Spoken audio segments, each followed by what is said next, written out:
Hey, it's Matt, your average gamer, and for this video, we're going to be going over the character Executor in Elden Ring Nightreign, and of course, we're going to show you how to parry, how to build around him, and how to make him really powerful. We're going to be parrying the Bell-Bearing Hunter in a little bit shortly here. Very, very tough boss, so we'll go over the parrying there. What relics you're going to want to use, we'll go over later on, and basically everything you need to know in this 12-minute quick guide.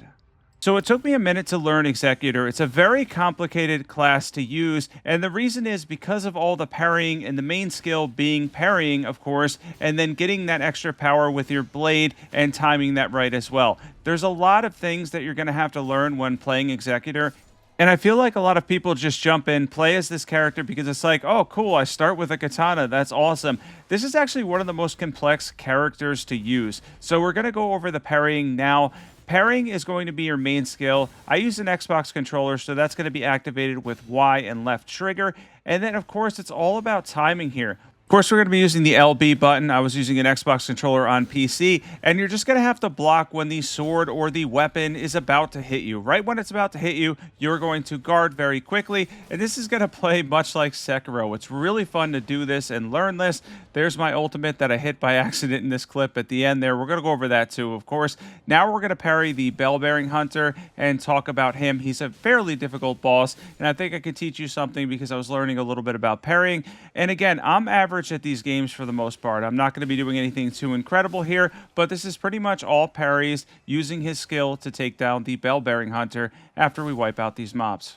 I did like 3 solo runs as him to try to learn the parrying mechanics. I got to the final boss once, didn't end up winning, so this clip at the end of this one for the Nightlord is going to be a co-op one. Of course, that worked well too, and I'm going to go over a bleed build, frost build, kind of how to build around Executor if you don't want to do too much with parrying, but I do recommend learning the skill, of course, because it is really overpowered once you learn it. So every once in a while, a bigger hit is going to knock you back. Make sure you're focused because sometimes when it knocks you back, your recovery is going to take an extra second. I do get beat up a little bit here in the beginning, but of course we're going to be fine in the end because the parries are really powerful. As you can see there, enough hits that we were able to do with the parry timing, we were able to break Marius Executioner or the Bell-Bearing Hunter. I call him Marius Executioner because that's the sword that he has. But the Bell-Bearing Hunter got broken very, very easily from parrying. Now, he can build that up fairly fast. When you're solo especially, it's probably around 5 to 7 hits in total. And then you're going to get a follow-up. Once your sword glows, you can then follow up with left trigger and get additional damage. This is going to be a huge damage bonus for you. I recommend using it, timing it right away if possible if you have an opening, and then going back to parrying to get another break. And as long as you are parrying, you're going to get a lot of breaks for the bosses because of that. Especially if you're trying solo mode, it's a little bit more forgiving. Now, Executor, very, very difficult to use this character in co-op and parry. Also, if the circle is closing in on you, stop trying to parry because most of the time I end up seeing this character going down in that exact scenario where they're just trying to parry and take down a boss, and it's just taking too long. The ability is a little bit on the slower side. The only good part is the sword you're getting does good damage, of course, and then has that follow-up that does great damage, and you're able to break bosses too. You're going to have a lot of fun when you're playing as Executor because once you learn a parry, I learned a parry in Elden Ring and it took me a long time. For the longest time, I didn't think that I would be able to do it, but there's 2 ways of doing this. It's either going to be based on, you could actually have it based on both, but reaction timing or memorization. For me, it's going to be a lot more memorization. My reaction timing is kind of on the slower side. So if you're not one of those people that can jump into Sekiro and parry perfectly every time, and there's very few of them out there, but there are people that are that skilled, then you're going to have to go off boss memorization and basically following the movements of their sword and weapon and trying to time it right. You're going to make mistakes here and there, especially when you're learning a character like this one. But ultimately, it will pay off in the end. You will have a lot of fun with this character. Executor is an incredibly fun character to play as that can also do a decent amount of damage as well. We're about in this next section to talk about another style of playing this character because, of course, we're using katanas.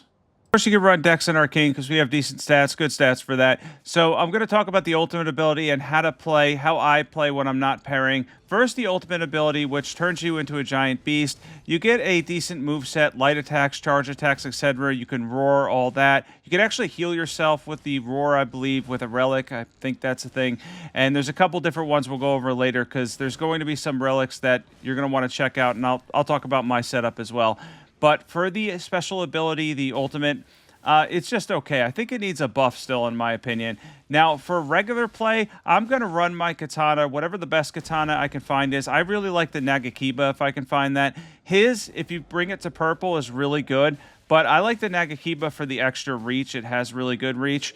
And, of course, that's going to give you bleed build up, too. Now, you can run something like Bleed and Frost that would be really overpowered, even in Elden Ring Nightreign. In Elden Ring, it was overpowered. In Nightreign, it's also still overpowered. So you can run that, or you could two-hand your main sword and probably get more hits off of it that way. And again, if you're upgrading his, it's not bad at all. There's really nothing wrong with upgrading his and bringing it all the way to purple. Don't forget that purple guaranteed smithing stone in the caves. I'll leave my beginner guide in the description below if you're just starting out, or if there's still some things you think you can work on to win more matches. Definitely check that out too. So back here, we're using the ultimate ability again. Does a lot of damage. Basically, it keeps you, you're not invincible because you sort of have a health bar as the beast, but once you're back to your character and you don't have to worry about your HP being drained or anything. Now, mixing in that with the katana when you're not parrying, I go for as many hits as I can to build up bleed and then use my ultimate when possible to help my teammates. I want to mention real quick, too, if you're not subscribed to my channel, now's the time to subscribe. I've been covering a lot of Nightreign. I'm going to be continuing to cover Nightreign, even a little bit of regular Elden Ring as well, and occasionally I'll throw up the random Dark Souls guide, etc. So if you like Souls games, or if you're enjoying Nightreign, don't forget to hit the subscribe button, and of course, like and share this if it helped you out in terms of learning the character, parrying, etc. Definitely be sure to hit the like button and share as well. And, of course, now we're back to this. We're going to talk a little bit more about my playstyle and then, of course, go over Relics and the Nightlord at the end. I mentioned that before. But overall, you're going to have to learn the parry timing on your own because, honestly, there's so many bosses in this game that you're just going to have to either memorize them or have that reaction timing where you could hit LB and parry frequently. Of course, with this character, with Executor, you could run the Rivers of Blood. So when you pick that up, it absolutely shreds with him. It's one of the most recommended weapons if you can find it and you do manage to pick up the Rivers of Blood. It absolutely destroys. The only thing you're going to have to watch out for is FP, of course. But you're going to get a lot of bleed buildup, fire, and physical damage with the Rivers of Blood when you run Executor and the Rivers of Blood. It is an excellent weapon for him. So we're going to show one more clip here, then we're going to go over Relics, and we're going to talk about the Nightlord at the end. Of course, this is going to be Morgott or Margit, basically a variation of the two. I believe it's Morgott after all. But yeah, we're going to go towards him, do as much bleed buildup as we can. We can't take too many hits as Executor. That's something to keep in mind that's important. Don't stand in front of the boss all the time. You could take more hits than, say, Duchess. She goes down really fast, or Iron Eye. But you are not playing as Raider or Wilder. Keep that in mind. You can play aggressively to an extent, but always pay attention to your health bar and make sure you give yourself windows and opportunities to back off if you need to. Jump attacks can do well too. Of course, I was just hitting the wrong button there. I was going for the dual jump attacks. But yeah, on the offhand, if you're running the Rivers of Blood, it goes really well with Frost. You can actually proc and on-proc that, so they go well together because you'll have bleed on one, Frost on the other one. And of course, the Rivers of Blood does do fire damage, so it will reset Frost. That's not always a good thing because Frost has the debuff attached to it, so the boss will take more damage after the Frost procs. But of course, you can get in chunk damage if you're running something like a Frost and Rivers of Blood build or a Frost and Fire build. All right, we are going to jump into Relics for Executor. And the Relics we have for Executor that we're going to be running.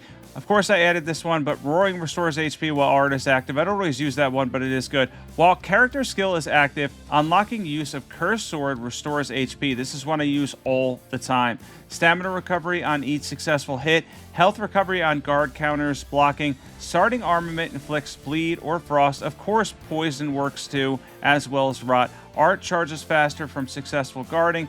Dex, Vigor, and Arcane scaling are excellent for Executor. Best passives. Guard counters heal HP, taking damage, boost damage negation, successive attacks, buffs, of course, any of those, improve guarding, improve guard counter, anything that triggers with walking, because every time you're in that parry stance, you're basically going to be walking, so those buffs are really good too. And of course, we're going to finish off with taking out a Nightlord. This is going to be Gladius, the three-headed dog, which of course will end in a victory because pretty much for all these guys, I've added a random Nightlord to them. So for this, we're going to be running a Frost and Fire build that we talked about earlier. And of course, we have the Rivers of Blood. That was from the clip earlier. That was the same run, I believe. That was the run I picked it up. But if you get the chance to pick it up, the Rivers of Blood, of course, is excellent. Now, FP is a little bit of an issue, but if we can use that early on, it will absolutely shred the dog because the dog takes good bleed damage, and of course, will take decent frost damage as well. I don't think we got anything from walking in this one, but we did get the sprinting, gives you a frost area, which is pretty cool, so that's awesome. But overall, you're going to want to play the Nightlords aggressively that take bleed damage. If you're playing somebody like Augur, she's not going to take bleed damage. But of course, Gladius, he is going to take bleed proc, so you're going to want to be consistent with your attacks. Get in your jump attacks, your light attacks with the dual move set. And of course, if you have the opportunity to use the Rivers of Blood, or if you had Starlight Shards, in this case I didn't, fill up your FP, use the Rivers of Blood again because it'll absolutely shred the dog. So in the comments below, let me know how much you're enjoying Elden Ring Nightreign. For me personally, I was going to do a review for it, but I've been telling people what my score is basically lately. I would give it a 7.5 out of 10. It's been really fun, but I do feel like they need to add to it. They need future updates. And of course, we're getting that boss challenge run or whatever it is, the more challenging bosses, I think, that are coming soon. I think that's a guaranteed update and one DLC later this year in the fall. So that's cool, but I think it's going to need even more than that. I think Elden Ring Nightreign is one of those games that's going to need more than that. So be sure to comment below and let me know how much you're enjoying Nightreign and how long you plan on playing Nightreign too. For me, it's been an absolute blast so far. I still have 2 characters to go. Revenant is going to be next. I'm making a good build for her. She's been really good so far. It's going to be a lot of fun. And then Recluse will be after that. I'll have basic guides for every single character. And then I'll be doing advanced guides for each one too. That'll include their remembrances most likely. And then, of course, different things you could do with them. In the case of Executor, it may end up being the last advanced guide for me, because of the fact that I really want to learn my parry timing, get a couple, maybe even a solo win in there, and just try to learn that a little bit better. I was happy I was able to parry the Bell-Bearing Hunter. I hope I helped you learn Executor better. If I did, don't forget to sub. I will catch everybody in the next video.